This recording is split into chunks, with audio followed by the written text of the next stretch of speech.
આજે ધ્રુવ ચરિત્રની કથા છે. ભગવાનને ભજવા માટે થઈ અને કોઈ ઉંમરની આવશ્યકતા નથી, અને તમે ભગવાનને ભજવા માટે નીકળી પડો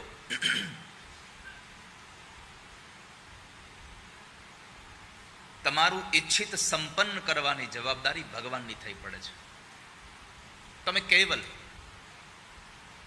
પરમાત્મા માટે નીકળી પડો બસ.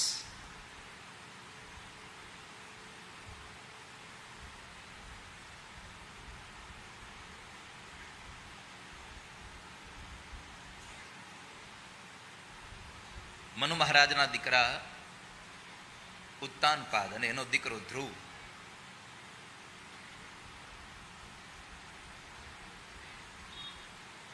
જ્યારે મનુ મહારાજના દીકરા ઉત્તાનપાદના ખોળામાં એનો જ દીકરો સુનીતિનો દીકરો ધ્રુવ એના ખોળામાં બેસવા જાય,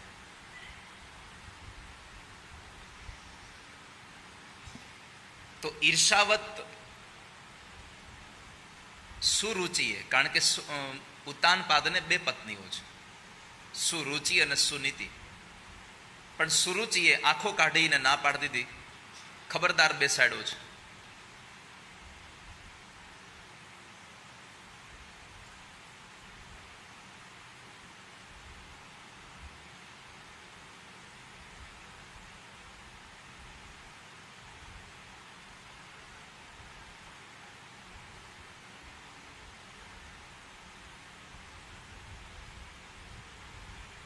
ઉત્તાનપાદ એને બેસાડતો પણ નથી.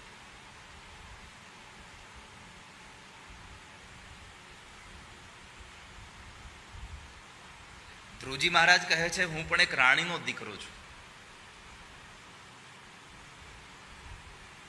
તમે મને ના કેમ પાડી શકો મારા પિતાજીના ખોળામાં બેસવાની? સુરુચિ કહે છે કે તારી માં રાણી નહીં, તારી માં દાસી છે, કારણ કે ઉત્તાનપાદને પ્રિય કોઈ હતું તો એ સુરુચિ હતી, અને અણમાનિતી હતી એ સુનીતિ હતી. આ કોઈ રાજાની કે કોઈ એની વાત નથી, આપણા સૌની વાત છે.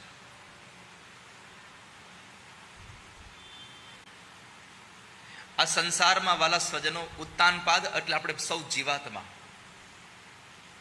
ઉત્તાનપાદનો અર્થ છે જેનું મસ્તક નીચે હોય અને પગ ઉપર હોય એને ઉત્તાનપાદ કહેવાય. તો આપણી કથા છે, આવું જો શબ્દ સાંભળવા મળે તો આપણે તો કહીશું કે અમારા તો પગ નીચે છે, મસ્તક ઉપર છે. પણ જ્યારે આપણે સૌ માના ઉદરમાં હતા ત્યારે એ સમયે આપણા બધાનું મસ્તક નીચે હતું અને પગ ઉપર હતા.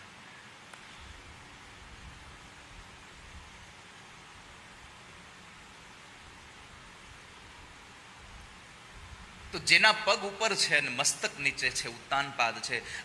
આ જગતનો બધો જ જીવાત્મા ઉત્તાનપાદ છે. બધાને બે રાણીઓ છે, સુરુચિ સુનીતિ. એમાં આપણને સૌને સુરુચિ બહુ વાલી છે. સારું સારું ખાવું, પહેરવું, ઓઢવું, હરવું, ફરવું આ બધાને બહુ પ્રિય છે. નીતિ બધાને બહુ ઓછી વાલી હોય છે, કારણ કે લોકોના મોઢેથી મેં સાંભળ્યું છે કે નીતિથી કમાવા રહીએ તો પૈસાવાળા કેદી થઈએ.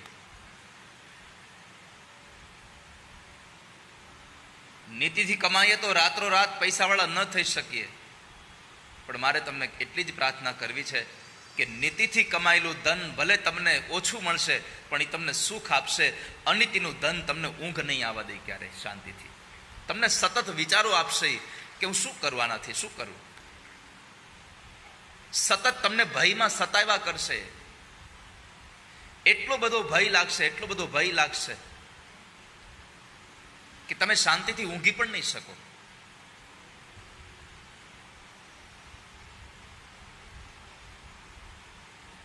તો ધ્રુવજી મહારાજ કહે છે, હું પણ એક રાણીનો દીકરો છું.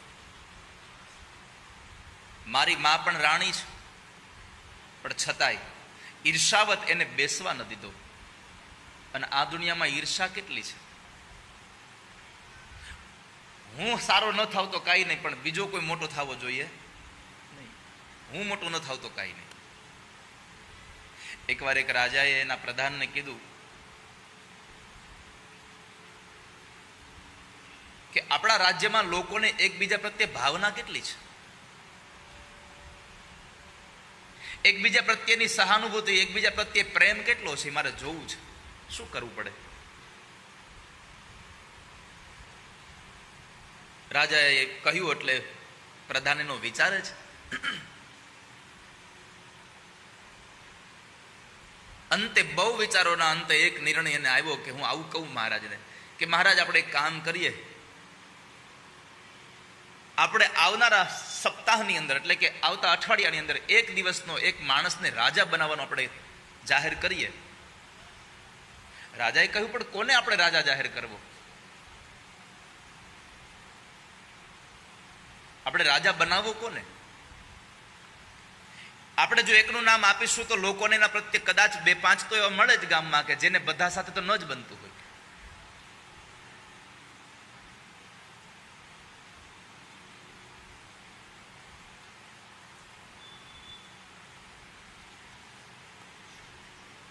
પ્રધાને કહ્યું, એક કામ કરીએ મહારાજ, બધાને બોલાવીએ, તમે અહીંયા ઝરૂખામાં ઉભા રહ્યો, તમે અહીંયા ઝરૂખામાંથી જાહેર કરો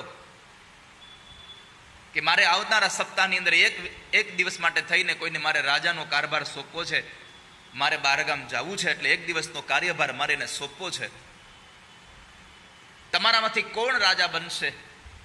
હું એક વ્યક્તિનું નામ નથી આપવા માંગતો, પણ એવું કરીએ કે હું અહીંયાથી એક પીછું અહીંયાથી મૂકું છૂટું, એ પીછું જેના માથા પર પડે એ એક દિવસનો રાજા બને.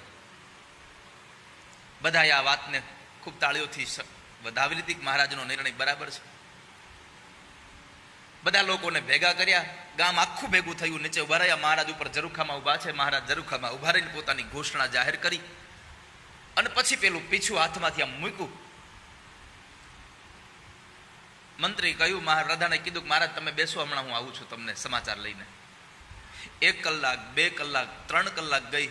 રાજાએ પૂછ્યું કે હજી કોઈ રાજા બનીને આવ્યું કેમ નહીં? પ્રધાને કીધું, કોઈકના માથા પર પીછું પડે તો કોઈક આવે ને. અરે પણ કઈ પીછું પડતા આટલી વાર લાગે? બાર પવન તો છે ને. ત્યારે પ્રધાને કીધું, હાલો તમને દેખાડું ગામમાં કેટલી બધાને એકબીજા પ્રત્યે લાગણી છે. જેની ઉપર આમ પીછું પડવા જતું હોય તો બાજુવાળો ફૂંક મારી ઉડાડ નાખે પાછો. જેવું બીજા માથે પીછું પડવા જાય તો ત્રીજો એની માથેથી ઉઠાડી નાખે. આમ કરતા કરતા અડધો દિવસ જતો રહ્યો, પણ કોઈ રાજા જાહેર ન થયો. આ સંસારમાં આપણે રાજા ન બનીએ તો એનો આપણને કઈ વાંધો નથી, પણ બીજો તો ન જ બનવો જોઈએ. બસ મારી બાજુવાળો તો ન જ બનવો જોઈએ. આ ઈર્ષાઓ આપણને મારી નાખે છે. આ ઈર્ષાઓ આપણને હેરાન કરી દે છે. અને ઈર્ષાનો અગ્નિ એવો છે, દેખાય નહીં પણ બાળા બહુ કરે.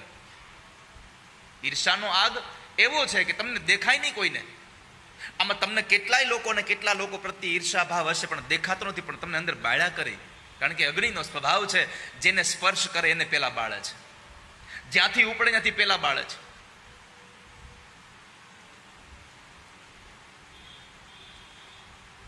તો ઈર્ષાવત સુરુચિએ ના પાડી કે તમે બેસાડશો નહીં.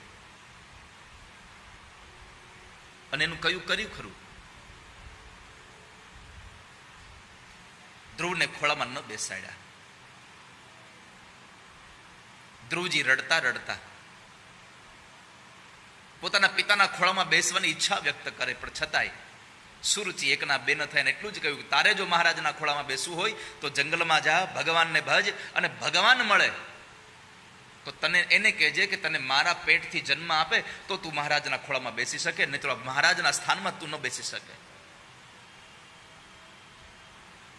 ધ્રુવજી મહારાજ પોતાની મા પાસે આવે, પોતાની માને વંદન કર્યા. પોતાની માએ પૂછ્યું બાળક કેમ રડે છે? તો કહે છે અપર માએ મને આવા શબ્દો કીધા. મને એમ કહે છે કે જા જંગલમાં જા, ભક્તિ કર, અને ભક્તિ કરીશ પછી તને ભગવાન મળે, અને ભગવાન મળે તો એને કહેજે કે મારા પેટથી જન્મ આપે, નહીં તો તને મહારાજના ખોળામાં બેસવા ન મળે. આ જગ્યાએ, સુનીતિની જગ્યાએ જો સામાન્ય કોઈ સ્ત્રી હોત તો કદાચ મને એવું લાગે છે કે ધ્રુવનું બાવડું પકડીને ગયું હોય કે ચાલ બેસવા શું ન દે. પણ એ આવું ન કર્યું, કારણ કે સુનીતિ હતી. અને સુનીતિએ કશો જ એવો અવળો પ્રત્યુત્તર ના આપ્યો, પણ પોતાના બાળકને સમજાવ્યું, બેટા આમાં ક્યાં ખોટી વાત કરી છે? ભગવાનને ભજવાની વાત કરી, અને આ સંસારમાં ભગવાનને ભજવા એ તો સારામાં સારી વાત કહેવાય. પ્રભુને ભજવાય તો સારું કહેવાય. ભગવાનને મેળવવાની વાત કરી. અને આમ પણ આપણા સાચા પિતા ભગવાન જ છે. આપણા સાચા પિતા ભગવાન જ છે.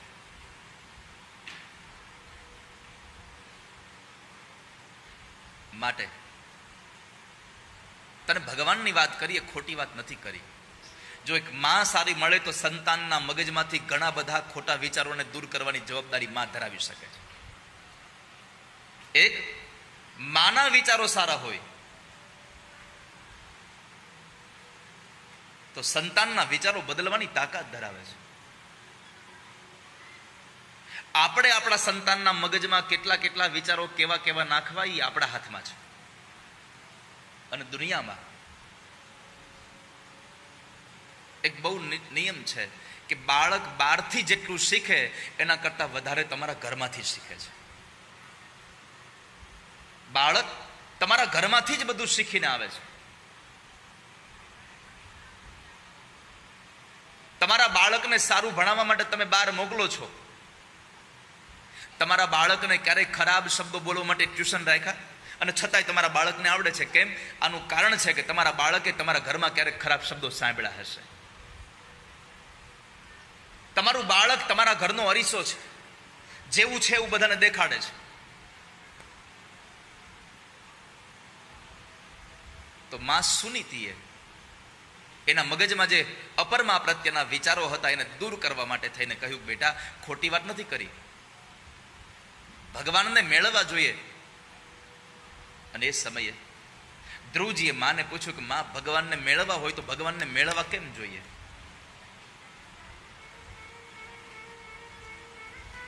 ભગવાનને કેવી રીતે મેળવી શકાય? તો માએ કહ્યું, એનું એક જ સાધન છે બેટા, ભક્તિ કરવી પડે ભગવાનની. આ દુનિયામાં ભગવાનને મેળવવા માટે સૌથી શ્રેષ્ઠ કોઈ સાધન હોય તો એ ભગવાનની ભક્તિ છે. અને જેણે જેણે ભક્તિ કરી છે ભગવાનને પામી ગયા છે. જેણે જેણે ભક્તિ કરી એ પરમાત્માને મેળવી ગયા છે. અને એટલા માટે આપણો જુનાગઢના નરસિંહ મહેતા લખે છે, ભૂતળ ભક્તિ પદાર્થ મોટું, બ્રહ્મલોકમાં નાહી રે. ભૂતળ ભક્તિ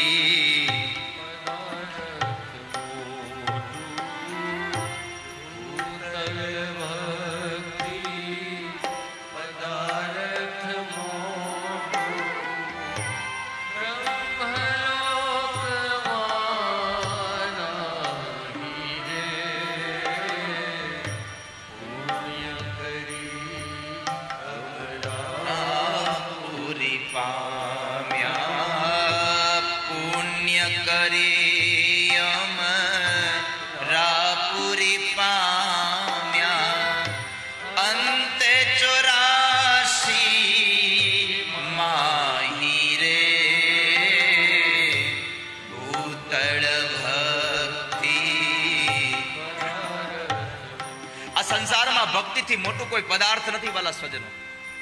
કારણ ભક્તિ ભગવાનને મેળવી દે છે. ભક્તિથી માણસ પરમાત્મા સુધી પહોંચી શકે છે. ભક્તિ દ્વારા ભગવાન સુધી પહોંચવાનો એક માર્ગ છે. અને ભક્તિ જો કરવી હોય તો આવા તીર્થોમાં, વૃંદાવન તીર્થ છે, વૃંદાવનમાં તો ભક્તિ નિત્ય થન ગણી રહી છે, નિત્ય યુવાન છે. પણ આવા તીર્થોમાં તમે જાઓ ત્યારે તમારી ભક્તિ થન ગણે છે. ભક્તિથી જ આપણે સૌ ભગવાન સુધી પહોંચી શકીએ છીએ. અને ભક્તિ કરવા માટે સૌથી પહેલી વાત યાદ રાખજો, ભક્તિ કરવા માટે કોઈ સ્થાનની, કોઈ ઉંમરની જરૂર નથી, બસ તમારા મનની સ્થિતિની જરૂર છે. તમારી મનની સ્થિતિ બરાબર હોય તો તમે ભક્તિ કરી શકો. ઘણા લોકો મંદિરમાં જઈને મોબાઈલમાં બેઠા બેઠા વાતો કરતા હોય અને ઘણા લોકો ઘરમાં એકાંતમાં બેસીને ભગવાનનું ભજન કરતા હોય. કારણ મંદિર કે ઘરની આવશ્યકતા નથી, તમારા મનની સ્થિતિ બરાબર હોવી જોઈએ. આપણે ઘરેથી કઈને નીકળ્યા હોય, હું કથા સાંભળવા જાઉં છું, પણ અહીંયા કથામાં બેઠા બેઠા કોકની પાછળ બેહીને ગેમ રમતા હોય. સારું છે, અહીંયા તમે કોઈ નથી રમતા. કાંઈ ન હોય તો છેલ્લી બાકી વોટ્સએપ ખોલીને બેઠા હોય, કઈ હોય નહીં લેવાનું.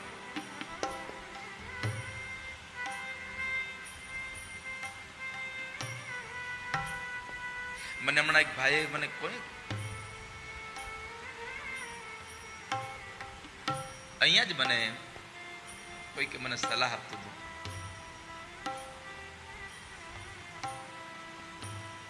એટલે મને જાણ કરતું હતું કે આપણે 3 કલાક આયોજક પરિવાર બહાર લોકર રાખે તો શું વાંધો? જેટલા લોકો કથામાં આવે બધા જ લોકો પોતાના મોબાઈલ ઈ લોકરમાં મૂકીને પછી કથામાં આવે. મેં એટલું જ કીધું, જે માણસ ચપ્પલ બહાર કાઢીને ના આવે મોબાઈલ મૂકીને આવે.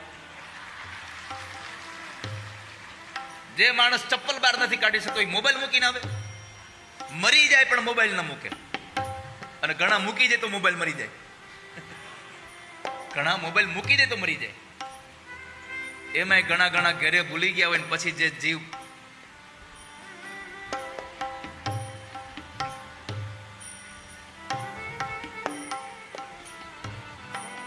ઘણા લોકો કહેતા હોય હું શ્વાસ એક બાજુ મૂકી શકું પણ મોબાઈલ ન મૂકી શકું.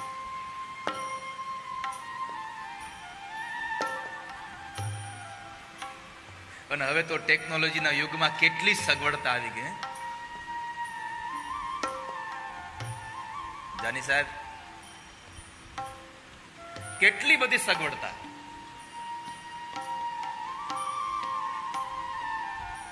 બાજુમાં બેઠો હોય તો કોઈને ખબર ન પડે શું કરે છે.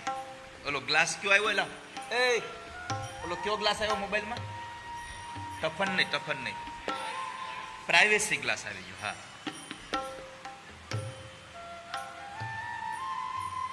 બાજુવાળાને કઈ દેખાય નહીં. બોલો, આવું પ્રાઇવેસી ગ્લાસ. કેટલી ટેકનોલોજી હે! કેટલી પ્રકારના તો લોક માર્યા હોય અંદર. અને તમે 2-3 વખત ખોટા લોક મારો તો મોબાઈલ જ બંધ થઈ જાય, એનાથી ખુલે ને બીજાથી.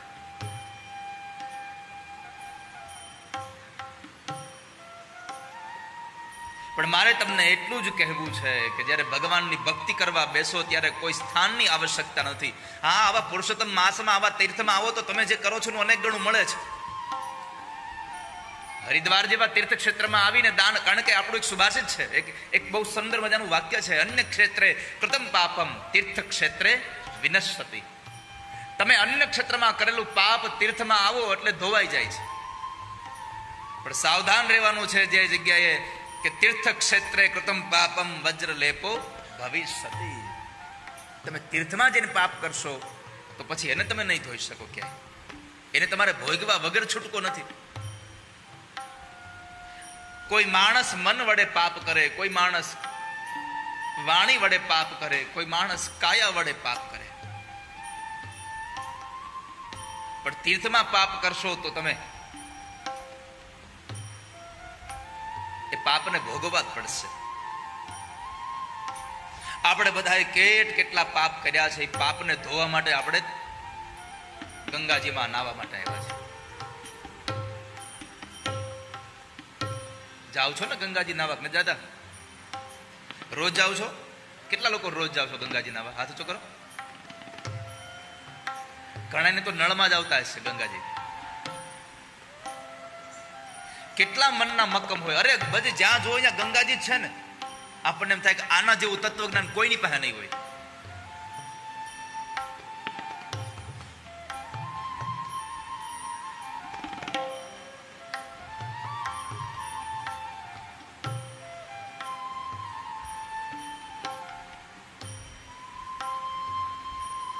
પણ આ સંસારમાં વાલા સ્વજનો સૌથી અગત્યની વાત છે, ભગવાનને મેળવવા હોય તો ભક્તિ સિવાય બીજું કોઈ સાધન મોટું નથી. વૃંદાવનમાં તો ભક્તિ ધન ગણી રહી છે. આ ભક્તિથી તમને શું પ્રાપ્ત ન થાય? આ દુનિયામાં જેને જેને ભક્તિ કરીને તમે જુઓ શું ન મળ્યું. ભક્તિ કરવાથી એક વસ્તુ મળે, ભગવાન. અને ભગવાન મળે એટલે દુનિયાનું બધું સુખ તમને મળી જાય, એમાં સંશય જ નથી.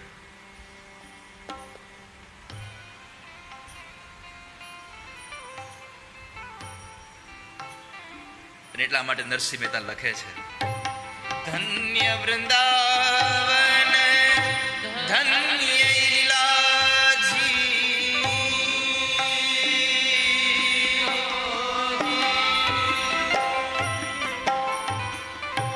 ધન્ય વ્રજના વાસી રે,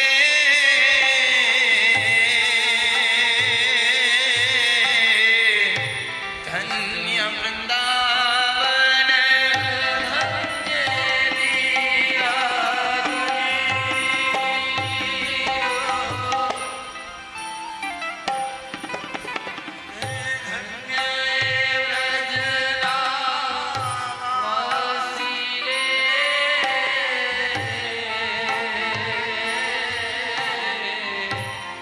ધન્ય મહાસિદ્ધિ આંગણીએ ઊભી, અષ્ટ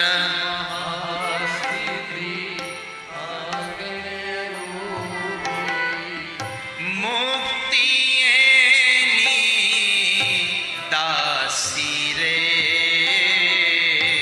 ભૂતળ ભક્તિ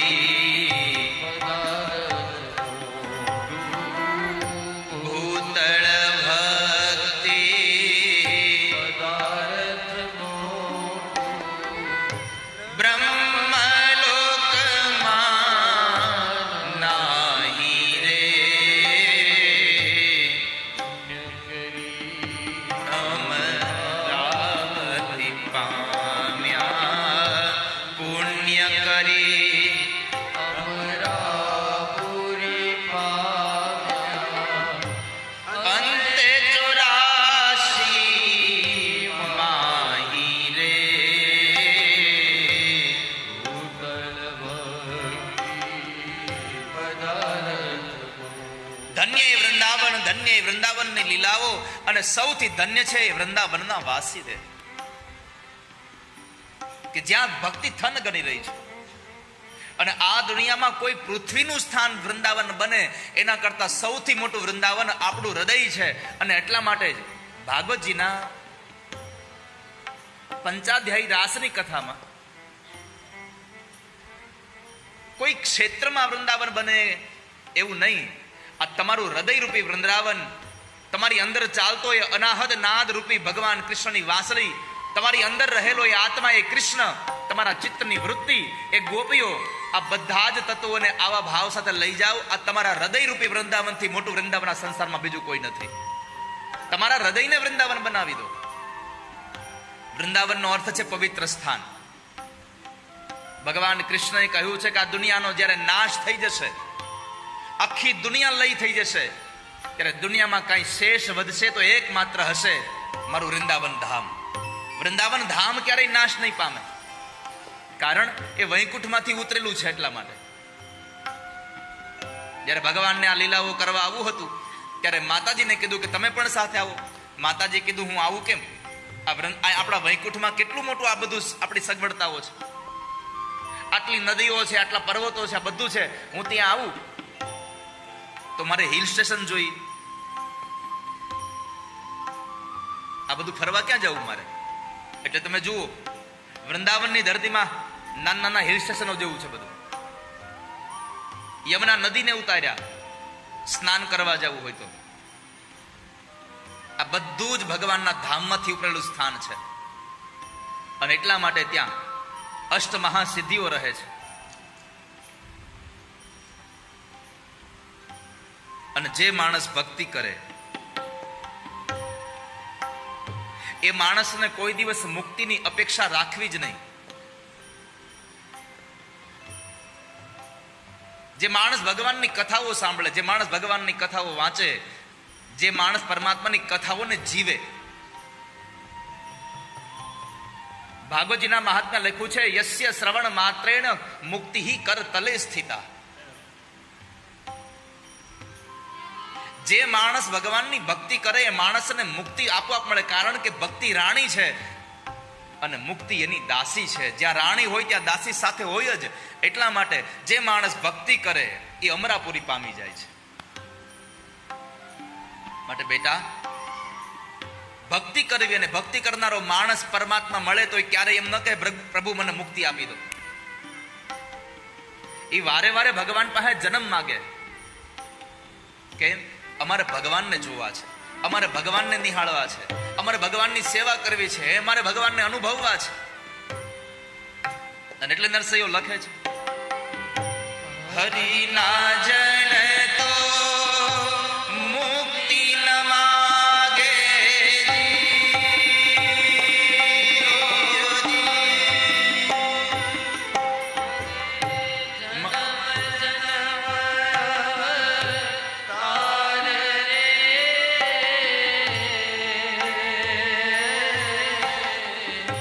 હરિના જન તો મુક્તિ ન માગે,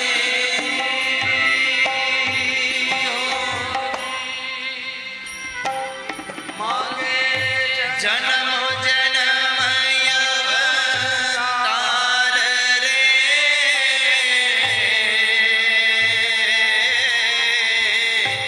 નિત સેવા નિત કીર્તનયો છવ,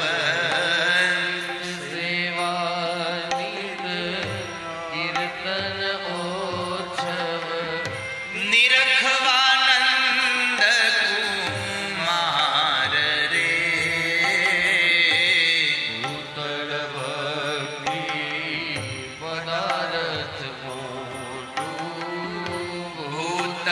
ભક્તિ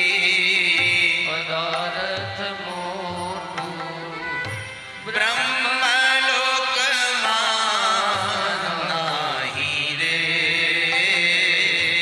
પુણ્ય કરી અમરાપુરી પામ્યા, પુણ્ય કરી.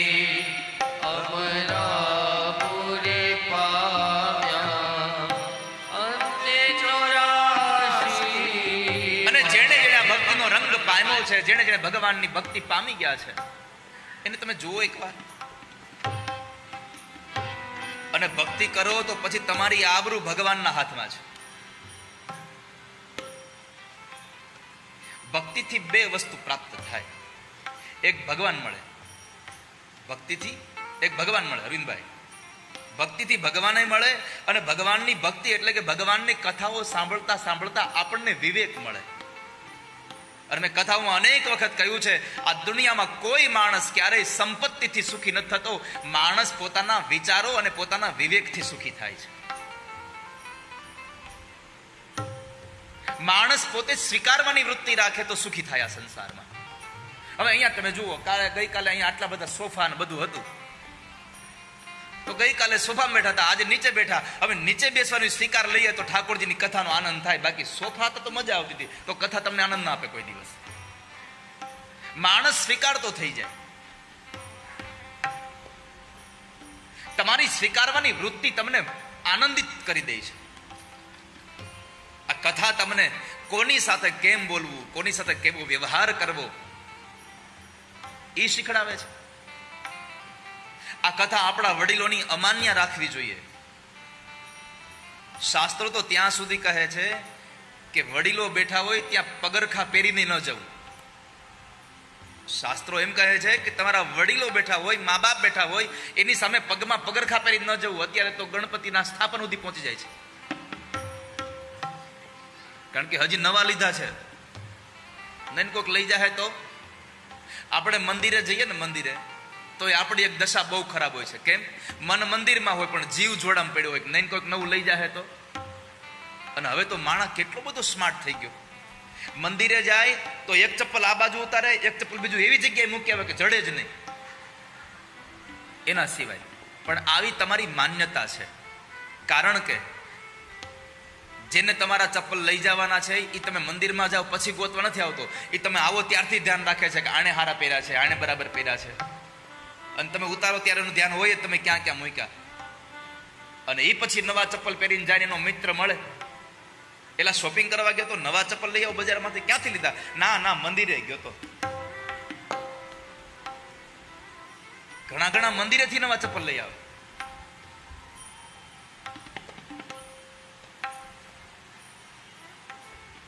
પણ જેણે જેણે ભક્તિનો રસ પામ્યો છે, જેણે જેણે ભક્તિનો રસ ચાખ્યો છે, મેવાડની મીરાએ ભક્તિનો રસ ચાખ્યો. મેવાડ મૂકીને આવે, ઝેરનો પ્યાલો પીને આવે, મેવાડ મૂકીને નીકળી જાય, દ્વારિકામાં આવે. દ્વારિકામાં આવીને પેલી પ્રતિજ્ઞા કરી કે હવે જેટલા શ્વાસ બાકી છે એ દ્વારિકામાં પસાર કરીશ, દ્વારિકા સિવાય ક્યાંય પસાર નહીં કરું. અને જ્યારે આવી પ્રતિજ્ઞા કરે, મેવાડમાં અનિષ્ટ થયા, વરસાદ વરસતો બંધ થયો, દુષ્કાળ પડ્યો. અને કોઈએ કહ્યું કે કામ કરો, મીરાબાઈને લઈ આવો તો અહીંયા મેવાડમાં વરસાદ થશે, નકર મેવાડમાં વરસાદ નહીં થાય, લઈ આવો. એક ભૂદેવ બ્રાહ્મણ મેવાડમાંથી આવે છે, બ્રાહ્મણ દ્વારિકામાં આવીને મીરાબાઈને કહે છે, મીરાબાઈ ચાલો. મીરાબાઈ કીધું, બાપજી મને માફ કરજો, સૌ લોકોને મારા જય ગિરધર ગોપાલ કહેજો, પણ હવે હું મેવાડમાં નહીં આવું. કારણ મેં પ્રતિજ્ઞા કરી છે કે જેટલું જીવીશ એટલું દ્વારિકામાં જીવીશ, દ્વારિકાની બહાર મારો પગ નહીં કાઢું, હવે ક્યારે બહાર નહીં નીકળવું હોય દ્વારિકાની. બ્રાહ્મણે સામી પ્રતિજ્ઞા કરી કે મીરાબાઈ તમે નહીં આવો તો હું પ્રાણ દઈ દઈશ, પણ તમને લીધા વગર પાછો નહીં જાવ અહીંયાથી.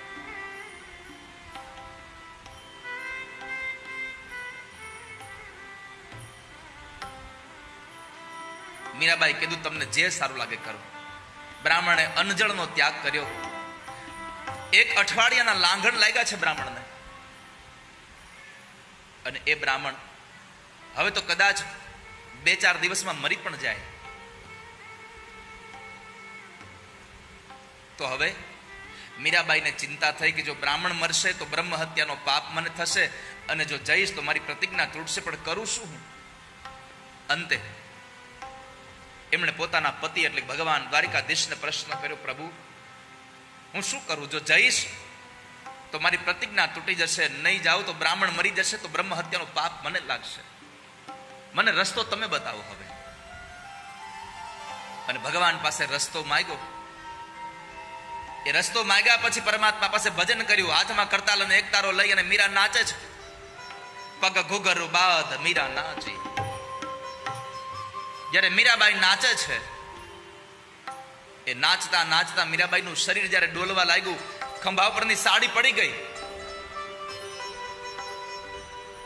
માથાના વાળ છૂટી ગયા, અને મીરાબાઈ જ્યારે એના શરીરને ભાન ન રહ્યું અને પડવા જાય, એના પેલા જગત મંદિરમાંથી, ભગવાન દ્વારિકાધીશના મંદિરમાંથી, મૂર્તિમાંથી હાથ લાંબા થયા અને ઠાકોરજીએ મીરાને આલિંગન આપીને સમાવી લીધા છે.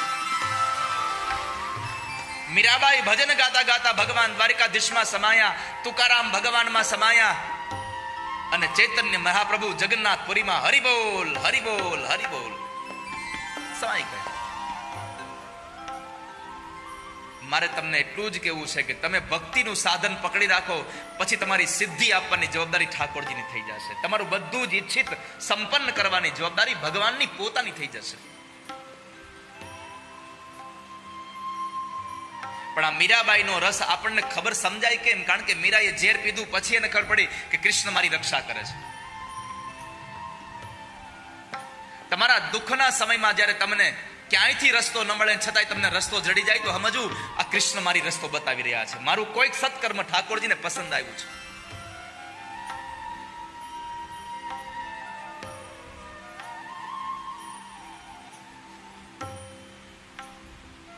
અરવિંદભાઈ, આ કથાના યજમાન બનવાને પૈસા તમને 2026માં જ મળ્યા. ઠાકોરજીએ કેટલા વખતની સંપત્તિ આપેલી છે, પણ એ સંપત્તિને તમે ક્યાંક સારા કામે, નાની મોટી ક્યાંક સારા કામે વાપરી હશે, કોઈ સાધુના જીવને રાજી કર્યો હશે, કોઈ દુખિયાના જીવને રાજી કર્યો હશે, એટલે પરમાત્માએ તમારી આ વધારે સંપત્તિ આજે આટલા મોટા મહાકાર્યમાં વાપરવા માટે તમને પ્રેરણા કરી છે. આ પ્રભુએ મોકલાવી સંપત્તિ છે. બસ ભગવાનને પ્રાર્થના એટલી કરીએ કે અમારી સંપત્તિ તમારા કામમાં આવી છે ભગવાન, હવે એટલી કૃપા કરજો કે તમારા કામમાં આવેલી સંપત્તિ હવે બીજે કામમાં વાપરવાની ઈચ્છા ન થાય, તમારા કામમાં સંપત્તિને વાપરા કરીએ, અમે તમારું ઈચ્છિત સંપન્ન કર્યા કરીએ, અમે તમને રાજી કરીએ. મેં હંમેશા કહ્યું છે કે દુનિયાને રાજી કરવાના પ્રયત્ન ન કરવા, દુનિયા કોઈ રાજી જ નહીં થાય. તમે ગમે તેમ કરો તો એને મજા જ ન આવે. તમે એક સાથે બધાને જમવા બેસાડો ને એટલે કોઈકને દાળ ખારી લાગે, કોઈકને દાળ ખાટી લાગે, કોઈકને દાળ તીખી લાગે, કોઈકને દાળ મીઠી લાગે. રાજી તો નો જ થાય.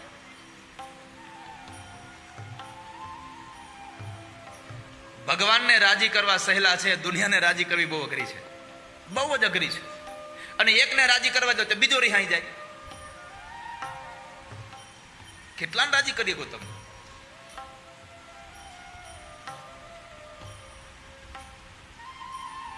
અને તમારાથી લોકો રાજી ત્યારે જ થાય જ્યારે એની અપેક્ષા સંતોષાય ત્યારે. એની અપેક્ષા તમે સંતોષવાનું બંધ કરો એટલે તમારાથી નારાજ. એને ગમે એવું કામ તમે કરો તો એ રાજી, નહીતર રાજી નહીં.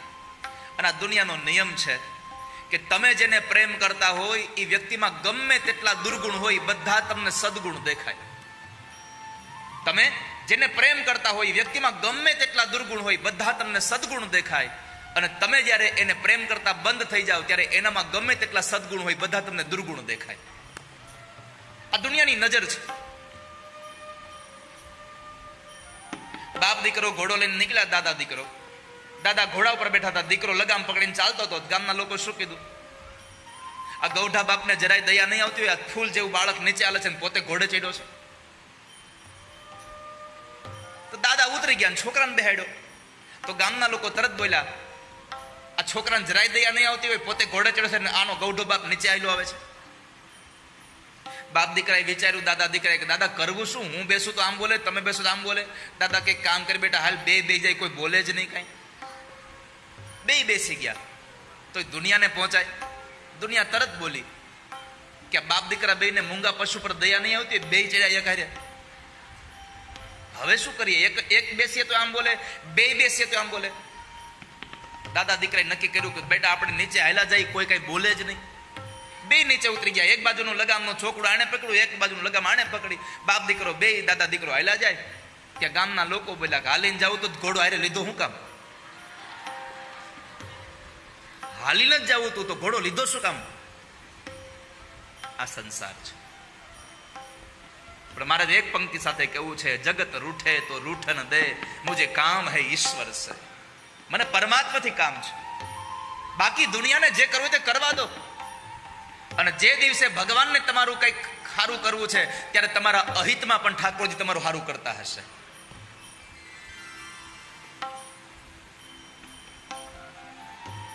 મને એકવાર એક માણસે પૂછ્યું હતું, 2-3 વર્ષ પહેલા એક પ્રશ્ન કર્યો હતો. વર્ષમાં આટલી બધી કથા હોય ને એટલે મને પૂછ્યું કે તમારે કેટલી કથાનો ગોલ છે? મને કે તમારે કેટલી કથા કરવી છે? મેં એટલો જ જવાબ આપ્યો, ગુરુજી મારો ઠાકોરજી કરાવે ત્યાં સુધી કથા કરવી છે મારે. અને હું તમને ભરોસા સાથે કહું છું, મારે કથા કરવી હશે, તમારે કથા કરાવી હશે મારી પાસે, પણ મારા ઠાકોરજીની ઈચ્છા નહીં હોય ત્યારે તમે હું કાંઈ નહીં કરી શકીએ. બસ કેવળ કરતા હરતા ધરતા બધું જ ભગવાન પોતે છે, ઈશ્વર છે, બાકી કોઈ જ નથી આ સંસારમાં. તમને એમ લાગે તમે આ કર્યું છે? આપણે તો બધા બળદગાડા નીચે હાલવા વાળા કૂતરા છે, ઓલા પડછાયામાં હાલવા વાળા. શકટનો ભાર શ્વાન તાણે, આ ખોટી વાત છે. મરી જાય. ગાડાનો ભાર કૂતરું તાણે, ઉકારોય ન થાય એનાથી. પછી ગાડું માથે આવે, ઉકારોય ન થાય. શકટનો ભાર શ્વાન તાણે. માટે પ્રભુજી આપણને આપી રહ્યા છે તો ભક્તિ ભગવાનની આપણે કરીએ અને એ ભક્તિ દ્વારા પરમાત્માને પામી લઈએ. એટલે અંતિમ પંક્તિમાં આ ભક્તિ કોને કોને ચાખી, આનો સ્વાદ કોને ચાખ્યો? ઈ રસનો સ્વાદ શંકર જાણે,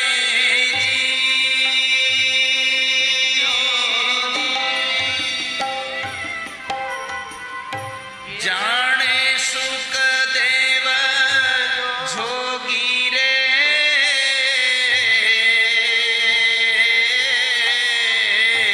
ઈ રસનો સ્વાદ શંકર જાણે. આપણને થાય શંકર ભગવાન ભક્તિનો રસ જાણે? હા, ભગવાન શંકર પણ રામની ઉપાસના કરે છે, ભગવાન શંકર કૃષ્ણની ઉપાસના કરે છે.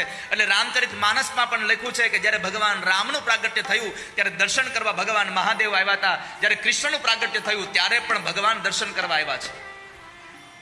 એને ભક્તિનો રસ ચાખ્યો છે.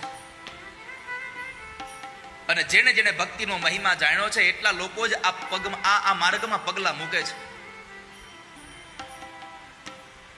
જેને સમજાઈ ગયું છે કે આ સંસારમાં ભગવાનની ભક્તિ સિવાય બીજું આપણું કોઈ સારું કરીએ કેમ નથી, એવા લોકો જ આ માર્ગમાં પગલા મૂકે છે. અને એટલા માટે નરસૈયો ગાય છે, ઈ રસનો સ્વાદ શંકર જાણે,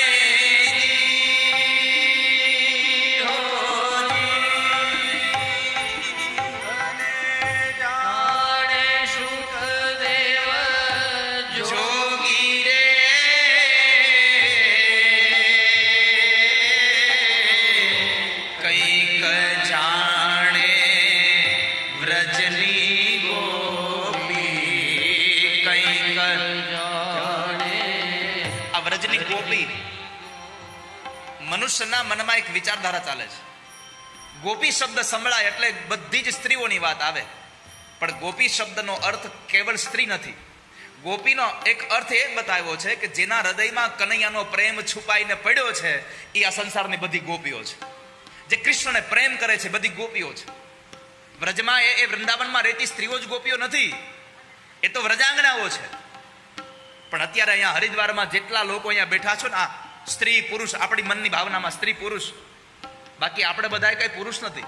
પુરુષ તો એકમાત્ર કૃષ્ણ છે, બાકી બધી સંસારની ગોપીઓ છે. પણ અહીંયા જેટલા માંડવામાં બેઠા છે બધી ગોપીઓ છે અત્યારે કનૈયાની. આપણે કનૈયાની ગોપી બનીને અહીંયા બેઠા છીએ. અને હું તમને ભાવ સાથે કહું છું, ભરોસા સાથે કહું છું કે કનૈયાની ગોપી બનવાનો ભાવ વ્યક્ત કરી દો, પછી કનૈયાને બોલાવવા તમારે નહીં જવું પડે, કનૈયો પોતે તમારી પાસે આવી જશે. તમે ગોપી બનવાના ભાવ પ્રત્યે કરી દો.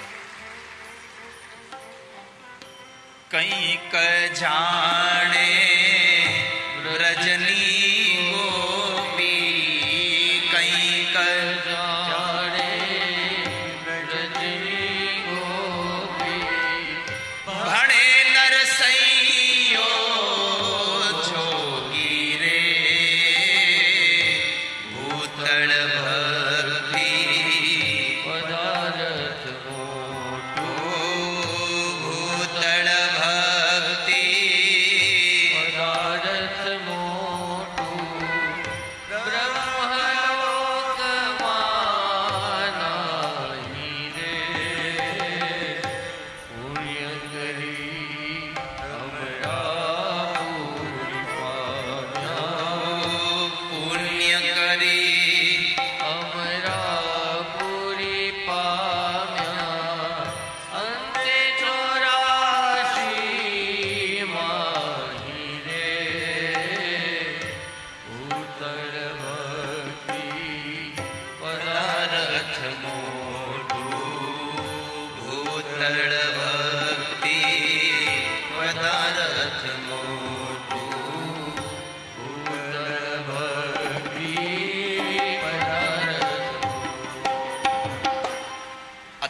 સૌથી મોટું કોઈ પદાર્થ હોય તો એ ભગવાનની ભક્તિ છે.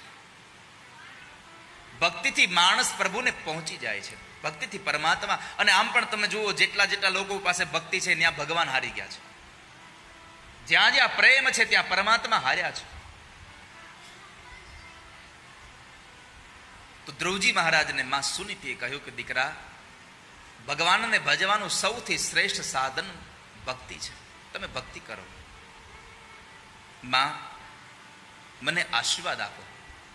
માના આશીર્વાદ લઈ અને ધ્રુવજી મહારાજ મધુવનમાં ગયા. મધુવનમાં જતાની સાથે જ માર્ગમાં સૌથી પહેલા દેવર્ષિ નારદ મળ્યા. નારદ મળ્યા તો નારદને વંદન કર્યા છે. વડીલોને વંદન કરવા, મહાપુરુષોને વંદન કરવા આ આપણા ગ્રંથો આપણને શીખડાવે છે. જ્યારે ધ્રુવજી મહારાજ ઘરથી નીકળે છે તો સુનીતે કહ્યું કે બેટા, અપરમાને પગે લાગીને જાજો હો. ધ્રુવજી કહ્યું, હું એને શું કામ પગે લાગુ? એને મને મારા પિતાજીના ખોળામાં બેસવાની ના પાડી દીધી છે. સુનીતિએ માથા પર હાથ ફેરવીને કીધું કે બેટા, આ સંસારનું કોઈ પણ સારું કામ કરવા આપણે નીકળીએ ને ત્યારે આપણે આપણા વડીલોના આશીર્વાદ લેવા જોઈએ. અને સુનીતિએ સુરુચિને આશીર્વાદ દેવડાવવા માટે, ધ્રુવને આશીર્વાદ દેવડાવવા માટે એને પગે લગાડાવ્યો. નારદજીને નમ્યા, નારદને ગમ્યા. નારદે પ્રશ્ન કર્યો, બાળક આમ જંગલમાં ક્યાં જાય છે? 5 વર્ષનો ધ્રુવ કહે છે ભગવાનને ભજવા. નારદના કાન ચમકા કે આ 5 વર્ષનો છોકરો ભગવાનને ભજવા જાય છે? કસોટી રૂપે એક પ્રશ્ન પૂછ્યો કે તને લાગે છે ભગવાન મળશે? અને ત્યારે માના સંસ્કાર રૂપી જે ધ્રુવજી મહારાજની વાણી છે, એ ધ્રુવજી એટલું જ બોલ્યા કે મહારાજ મને ભરોસો છે, મને ભગવાન મળશે. નારદજીએ પૂછ્યું તને કઈ વાતમાં ભરોસો છે ભગવાન તને મળશે?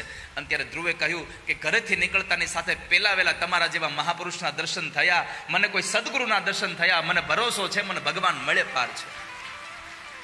મિલે એક એસા સંત ફકીર જો પહોંચા દે ભવ નદિયા કે તીર.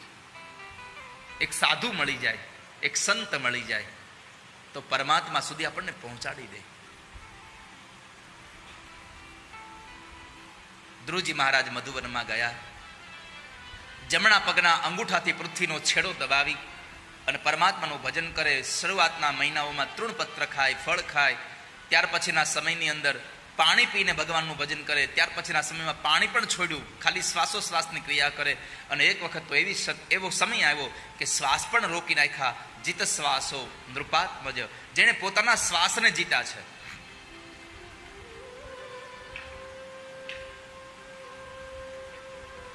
પોતાના શ્વાસને જીતી લીધા. આખું જગત ગુંગળાયું. ઇન્દ્રાદિક દેવતાઓ ભગવાન નારાયણ પાસે ગયા અને નારાયણ પાસે જઈને પ્રાર્થના કરી, પ્રભુ આમ કેમ થઈ રહ્યું છે? ભગવાને કહ્યું કે આ તો મારા ભક્તએ પોતાના નાક બંધ કર્યા છે એટલે આખું જગત ગુંગળાયું છે, આપ ચિંતા ન કરશો, હમણાં એને છોડાવી લાવું છું. અને એવા સમયે પરમાત્મા ગરુડ પર બિરાજમાન થઈ અને ભગવાન મધુવનમાં આવી. ધ્રુવજી મહારાજની આંખો બંધ હતી તો દર્શન કેમ થાય? એટલે ભગવાને હૃદયની અંદર તેના દર્શન કરાવ્યા અને એક ક્ષણમાં પરમાત્માએ પોતાનું ચતુર્ભુજ રૂપ અંતર્ધાન કર્યું. એટલે ધ્રુવજી મહારાજ આકુળ વ્યાકુળ થયા. ક્યાં ગયા ભગવાન? આવું બોલતા બોલતા એની આંખો ખુલી ગઈ.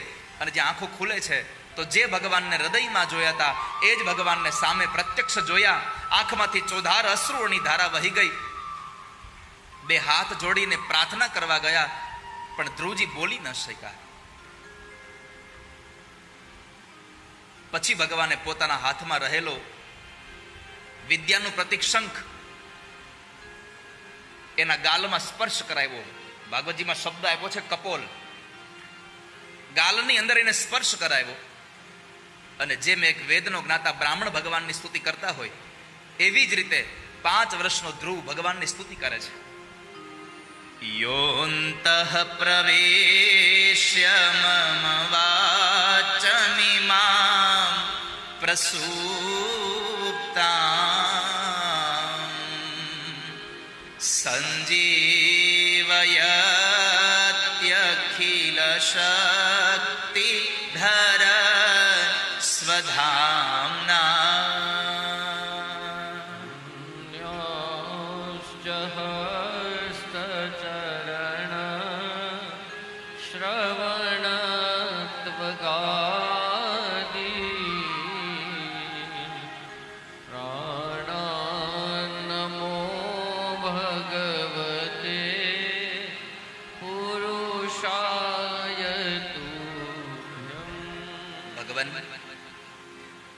હું તો એક 5 વર્ષનો બાળક છું, પણ હું એટલી પ્રાર્થના તમને કરું છું કે હું જે કાંઈ બોલી શકું છું, જે કાંઈ જોઈ શકું છું, હું જમી શકું છું, હું સૂઈ શકું છું, હું જાગી શકું છું, હું વિચારી શકું છું, આ જે કંઈક થઈ રહ્યું છે એ બધું જ તમારા દ્વારા થઈ રહ્યું છે. કેમ? યોંતઃ પ્રવિશ્ય મમ વાચમિમામ પ્રસુપ્તા. મારી વાણીને જગાડવાનું કામ ઠાકોરજી તમે કરો છો. અને પ્રભુ કૃપાના 5 સ્થાનો છે. પ્રભુ કૃપાના 5 સ્થાનોમાં 5મું સ્થાન છે સરસ્વતીની પ્રાપ્તિ થાય તો સમજવું આ પ્રભુની કૃપા થઈ મારા ઉપર. જીભ તો બધાને આપી છે. અને સૌથી અગત્યની વાત તો એ છે કે બાળક બોલતા 2-3 વર્ષમાં થઈ જાય છે, પણ કેવું બોલવું એ શીખવા માટે વર્ષો વયા જાય છે. કેવું બોલવું એના માટે વર્ષો વયા જાય છે. બોલતા તો 3 જ વર્ષમાં શીખી જાય બાળક,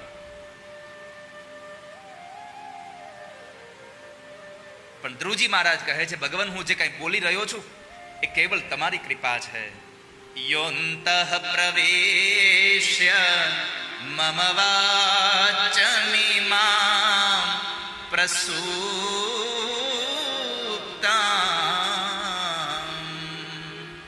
સંજીવયત્યખિલ શક્તિધર સ્વનામ્ના.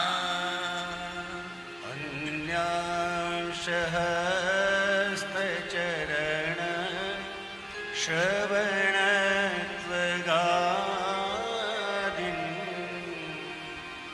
प्राणान्नमो भगवते पुरुषाय तुभ्यम्. ભગવાન અપ્રસન્ન થાવ.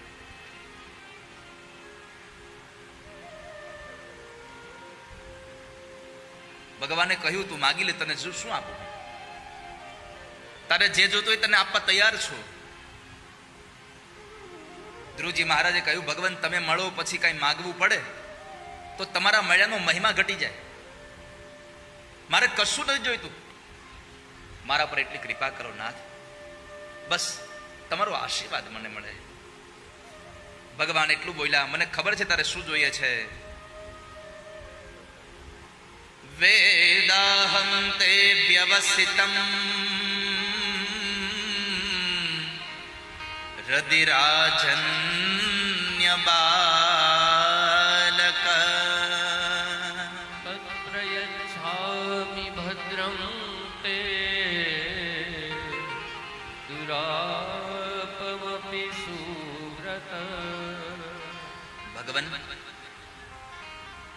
તમારે આપવું હોય તો મારી એક જ પ્રાર્થના છે, તમારો સાથ મને આપી દો. મારે બીજું કઈ જોઈએ નહીં. ભગવાને સામેથી કીધું કે તારા મનમાં જે વિચારો છે એનું હું જાણું છું, માટે હું તને આપું છું. જા, સૌથી પહેલા હું તને 36,000 વર્ષનો રાજા બનાવું છું. 36,000 વર્ષનો રાજા બનાવું છું. જે રાજગાદી પર તારો પિતા બેઠો છે એ રાજગાદીનો હું તને વારસદાર બનાવું છું. બીજું વરદાન ભગવાને લટકાનું આપ્યું કે તારા મૃત્યુના સમયે મારું દિવ્ય વિમાન તને લેવા આવશે. ત્રીજું વરદાન ભગવાને આપ્યું, આકાશમાં તને અવિચલ પદ આપું છું. અને ચોથું વરદાન આપ્યું કે જા ધ્રુવ, આકાશમાં તારી સપ્તર્ષિઓ પરિક્રમા કરશે. ભગવાન પાસે માગ્યું નહીં તો આ સમયે પરમાત્માએ 4 વરદાન આપ્યા. એટલા માટે અમે પ્રાર્થના કરી કરીને તમને કહીએ છીએ, ભગવાન કો ચાહો ભગવાન સે કુછ ન ચાહો. તમે કેવલ પરમાત્માને ચાહનારા થઈ જાઓ. પ્રભુને ચાહશો તો પછી તમારે બીજી ચાહનાઓ છૂટી જશે આપોઆપ. ઈશ્વરને ચાહો તમે. ભગવાને એને વરદાન આપ્યું, પરમાત્મા તેથી ગયા છે. ધ્રુવજી મહારાજ કચવાતા મને ઘરે આવ્યા. કેમ? ભગવાન મળે પછી શું કચવાવાનું હોય? ધ્રુવજી મહારાજનો વિચાર એ હતો કે ભગવાન પાસે મારે મુક્તિ માંગવી જોઈએ. આ તો મેં બંધન માંગી લીધું, મારાથી બંધન મંગાઈ ગયું. ઘરે આવીને સૌથી પહેલા પોતાના અપરમાને વંદન કર્યા. જેને મેણું માર્યું હતું કે જંગલમાં જા, ભગવાનને ભજ, પછી તારા પિતાના ખોળામાં બેસવા આવજે. આવું જેને મેણું માર્યું હતું એને પેલા પગે લાગ્યા અને કહ્યું કે માં, સારું થયું તે દિવસે તમે મને મેણું માર્યું, મારા પિતાજીના ખોળામાં બેસવા ન દીધો. જો તે દિવસે મને ખોળામાં બેસવા દીધો હોત તો મને આજ ભગવાન મળ્યા ન હોત. ભગવાન મળ્યા એમાં તમારા અપશબ્દો મને કામ કરી ગયા છે. આ કથા આપણને સંકેત આપે છે, આ દુનિયામાં આપણું કોઈ ખરાબ કરે તો સમજવું આપણું સારું થઈ રહ્યું છે. ઠાકોરજી સારું કરી રહ્યા છે, એમાં આપણું સારું. અને આ દુનિયામાં કોણ મા બાપ એવા છે જે પોતાના સંતાનનું ખરાબ કરે? મને એક મા બાપ એવું બતાવો જે પોતાના સંતાન ગમે તેવો હોય પણ છતાંય મા બાપ કોઈ દી એના પ્રત્યે ખરાબ વિચાર ન કરે. જો આપણા જન્મ દેનારા મા બાપ આપણા માટે ખરાબ વિચાર ન કરતા હોય, આપણું ખરાબ થવા ન દેતા હોય, તો આખા જગતને જન્મ દેનારો એ બાપ કેમ આપણું ખરાબ કહી શકે? આ સંસારને કેમ સંતાનોને દુઃખી કરી શકે? ક્યારેય દુઃખી ન થવા દે. એ તો આપણી ભાવના એવી છે કે ભગવાને આનું ફળ મને હાળું ન આપ્યું. જે આપ્યું છે એ સારું છે, જે આપ્યું છે બધું જ આપણા માટે સારું છે. આવું સમજીને પ્રભુનો સ્વીકાર કરી લો. સૌથી વધારે તો ભગવાને આપણને મનુષ્યનો અવતાર આપ્યો એ જ હારો આપ્યો છે. પછી તને માણસ થતા ન આવડે એમાં ભગવાન શું કરે? તને માણસ થતા ન આવડે તો તને ભગવાન કરે શું?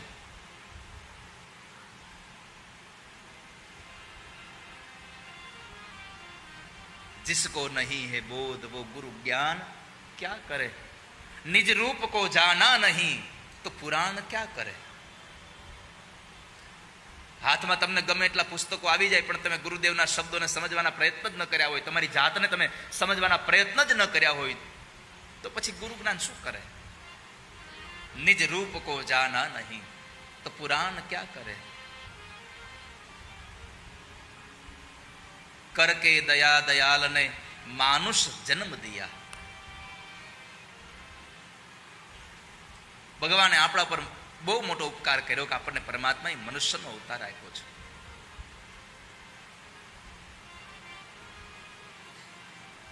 માં, સારું થયું તમે મને મેણું માર્યું। અપર માને વંદન કરી પછી પોતાને જન્મ દેનારી માં સુનીતિને વંદન કર્યા। માએ પોતાના બાળકને છાતીએ લગાડ્યું કે આજ સાચી પુત્રવતી થઈ। ત્યારબાદ ઉત્તાનપાદ રાજા સુનીતિને સાથે લઈ અને ભગવાનના ભજન માટે નીકળી ગયા। આ બાજુ ધ્રુવજી મહારાજે 36,000 વર્ષ રાજ્ય કર્યું। શિશુમાર પ્રજાપતિની ભ્રમી નામની કન્યા સાથે એનું લગ્ન થયું, એને ત્યાં સંતાનો થયા, એનું દાંપત્ય જીવન ચાલ્યું અને પોતાના નિવૃત્તિના કાળની અંદર એને ઋષિકેશમાં સ્વર્ગાશ્રમ છે, અહીંયા ઋષિકેશમાં સ્વર્ગાશ્રમની અંદર આવીને ધ્રુવજી મહારાજે ભગવાનનું વ્રત કર્યું, ભગવાનની તપશ્ચર્યા કરી। ગંગાજીના પ્રાગટ્ય સ્થાનથી લઈ અને એનું ગંતવ્ય સ્થાન એટલે સમુદ્ર છે, ત્યાં સુધીમાં ગંગાજી કોઈ જગ્યાએ જો શાંત હોય તો એકમાત્ર અહીંયા ઋષિકેશમાં સ્વર્ગાશ્રમમાં ગંગાજી શાંત છે એકદમ। કેમ? ધ્રુવજી મહારાજ ત્યાં ભજન કરવા બેઠા હતા અને ગંગાનો ખળખળ અવાજ આવતો હતો, ઊભા થઈ ગયા, હું બીજે જતો રહું। ગંગાએ કહ્યું કે તમે કેમ જાઓ છો? તો કહે છે કે તારો અવાજ બહુ આવે છે, મારું મન ભજનમાં લાગતું નથી। ગંગાજીએ કહ્યું કે ભક્તરાજ, તમારા જેવો ભગવાનનો ભક્ત મારો કિનારો છોડીને જાય તો મારો મહિમા ઘટી જાય, એક કામ કરો, તમે અહીંયા જ ભજન કરો, હું મારા વેણને શાંત કરી દઉં છું। અને ગંગાજીએ ત્યાં પોતાનું વેણ શાંત કરી દીધું છે। આ ભક્તિની તાકાત છે।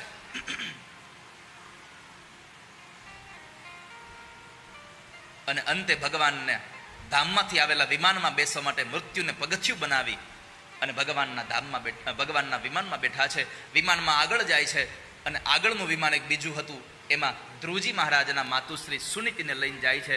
કારણ આ સંસારમાં જે ઘરની અંદર ભગવાનનો ભક્ત જન્મે એ પરિવારના પિતૃઓને ભગવાનનું ધામ મળ્યા વગર રહેતું નથી આ દુનિયામાં। જેણે જેણે સત્કર્મ કર્યા છે, જેણે પ્રભુની ભક્તિ કરી છે, એના પિતૃઓને ભગવાનનું ધામ મળે છે। તો ધ્રુવ ચરિત્રની કથા બતાવી અને ત્યારબાદ પૃથુ ચરિત્રની કથા છે કે જેમાં ભગવાન રાજા બનીને આવ્યા।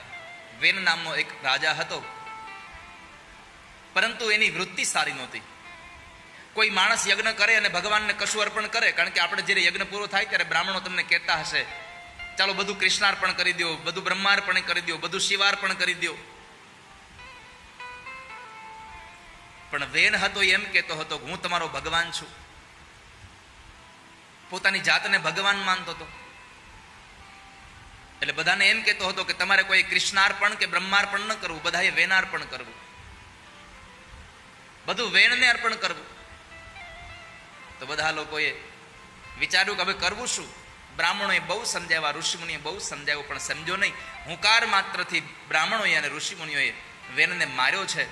એના શબને એની માતા સુનીતાએ તેલની કોઠીમાં સાચવી રાખ્યું। પણ જ્યારે દુષ્કાળ પડ્યો અને રાજાની જરૂર હતી, કારણ કે દુષ્કાળમાં રાજા હોય તો પ્રજાનું નિર્વાહન કરે, જે કર લીધો હોય એના બદલામાં કશું એને પાછું આપતા જાય અને બધાનો નિર્વાહ થાય। પણ અહીંયા રાજા જ નહોતા, એટલે પછી રાજાની આવશ્યકતા પડી, એટલે બ્રાહ્મણોએ એ શબનું મંથન કર્યું અને એની ભુજામાંથી એક જોડલું ઉત્પન્ન થયું અને એમાં જે પુરુષ હતા એ સ્વયં પરમાત્મા પૃથુ ભગવાન પ્રગટ થયા। એ પૃથુ ભગવાને આ પૃથ્વી જે ગાયનું રૂપ લઈને બેઠી હતી અને કોઈને અનાજ નહોતી દેતી, તો ભગવાને એનું દોહન કર્યું। કહેવાય છે કે આ પૃથ્વીમાંથી અનાજને પકાવવા માટે યજ્ઞ કર્યો, યજ્ઞ કરીને વરસાદને લઈ આવ્યા, વરસાદ થકી અનાજ પાક્યું અને એ અનાજ દ્વારા ફરી પાછું જનજીવન સામાન્ય બન્યું। આ કૃષિ પદ્ધતિ પૃથુ ભગવાન લઈ આવ્યા છે।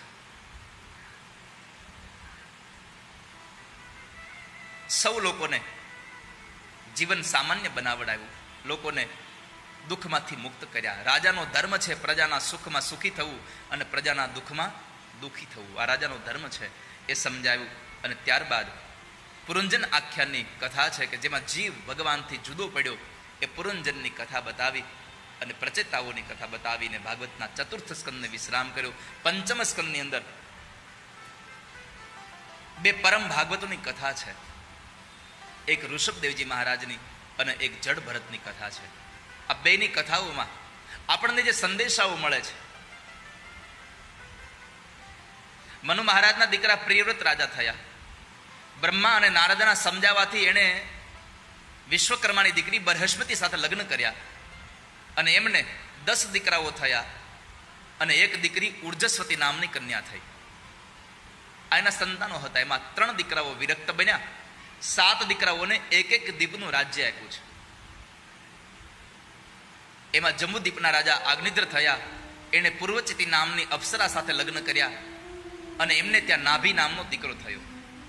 નાભીએ મેરુની દીકરી મેરુદેવી સાથે લગ્ન કર્યા, યજ્ઞ દ્વારા યજન કર્યું અને એના યજન દ્વારા એમને ત્યાં ભગવાનના અંશાવતારે ભગવાન ઋષભદેવજી મહારાજનું પ્રાગટ્ય થયું છે. ઋષભદેવજી મહારાજ એટલે જૈન સંપ્રદાયના જે 24 તીર્થંકરો છે એમાં સૌથી પહેલું તીર્થંકર એટલે ઋષભદેવજી મહારાજ છે. એ ઋષભદેવજી મહારાજનું પ્રાગટ્ય થયું. ઋષભદેવજી મહારાજના તપોબળને લઈ અને પોતાના રાજ્યની અંદર જેટલો વરસાદ વરસાવવો જોઈએ એટલો વરસાદ એને વરસાવ્યો. આ વાતથી પ્રભાવિત થઈ અને ઇન્દ્રએ પોતાની દીકરી જયંતીના લગ્ન એની સાથે કર્યા અને જયંતીના લગ્ન થયા પછી એને 100 દીકરાઓ થયા. એ 100 દીકરાઓ જ્યારે થયા, દાંપત્ય જીવન બહુ આગળ ચાલ્યું અને નિવૃત્તિનો સમય આવ્યો ત્યારે ઋષભદેવજી મહારાજે 100 દીકરાઓને બેસાડી અને બધાને એક જ વાત કરી છે કે દીકરાઓ, સત્સંગ કરશો તો સ્વર્ગનું દ્વાર ખુલશે અને કુસંગ કરશો તો નર્કનું દ્વાર ખુલી જશે.